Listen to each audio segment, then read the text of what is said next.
என்ன ஏன்டா கிழவன் நினைக்கிறீங்க? நான் உங்களுக்கு சொன்ன கிழவன் உங்களுக்கு சொன்னேன்னா வயசு எதை வச்சு முடிவு பண்றீங்க? வாழ்க்கையை நேசிக்கிறவன், வாழ்க்கையை நகர்த்திட்டு போறவன், இன்னும் படிக்க வேண்டும், இன்னும் செய்யணும்னு நினைக்கிறவன் எல்லாம் சின்ன பையன்டா. என்னையே வயசான நினைக்கிறீங்க? அது ஏதாவது எப்போ நீ குனிஞ்சு உனக்கு ஷூ கட்ட முடியும், லேஸ் கட்ட முடியலையோ, எப்போ மாடி படிக்கு போறக்க நீ எப்போ வந்து லிப்ட்ல போறையோ, எப்போ அடுத்த போக பைக்கில் போய் நீங்க தான் கிழவனுங்க. ஒரு மனிதன் வந்து கடைசி மூச்சு வரைக்கும் வந்து அவனுக்கு என்ன செய்ய முடியுமோ அதை செய்யணும். உள்ளக்கு ஸ்பிரிச்சுவல் பாடிக்கு வந்து வயசே ஆகாது, சிந்தனை எப்பவுமே இருந்துட்டே இருக்கான். உடம்புக்கு வயசாயிட்டே வருது, என்ன சொன்னாலும் வயசாகுது. அதனால அந்த ஸ்பிரிச்சுவல் பாடி நினைக்கல சாதிக்கணும்னா இந்த உடம்பை நீங்க கரெக்டாக வச்சுக்கணும்.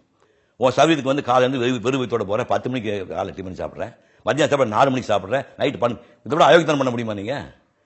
இந்த உடம்பு வைத்த எல்லாமே உடம்பு கடைசி மூச்சு வரைக்கும் எப்போ கண்ணை மூடுறோமோ அது வரைக்கும் உடம்பை பேண்டறவனுக்கு எப்படி வயசாகும்? என் வயசு ஆகவே ஆகாது. ஸோ எம்டி சமக்கில் வெளியில போகக்கூடாது. இப்போ நான் சாஃப்ட்வேர் தம்பிகளாம் வெளியில் போகும் பார்க்கறேன்னா அவன் எத்தனை மணிக்கு இருந்தான்னு தெரியாது. காலைல பார்த்தா நான் வாக்கிங் போகும்போது நான் 5 மணிக்கெல்லாம் பைக்கில் போகிறாங்க. சத்தியமாக தண்ணி கூட குடிச்சிக்க மாட்டாங்க. அவங்க அப்படியே போய் வேலை பார்க்கும்போது உடம்புக்கு எல்லா ஒத்துழையும் பண்ணுது. ஒரு வயசுக்கு அப்புறம் வந்து உடம்பு அடிச்சு நொறுக்கிடும். புரியுது? 40 வயசு செல் வளர்ச்சி அடையுது, 40 வயசுக்கு அப்புறம் டோட்டலாக செல் வளர்ச்சி நின்று போகும். அதுக்கப்புறம் நீங்க பண்ண தப்புக்கெல்லாம் பனிஷ்மெண்ட் அங்கே வரும். ஒன்று வாக்கிங் போங்க, ஜாகிங் போங்க, இல்லை எங்கேயுமே போகணும், உட்காந்துட்டு மூச்சை ஃபுல்லாக உள்ள இழுத்து 8 செகண்ட் நிறுத்திட்டு 8 செகண்ட் உள்ள நிறுத்திட்டு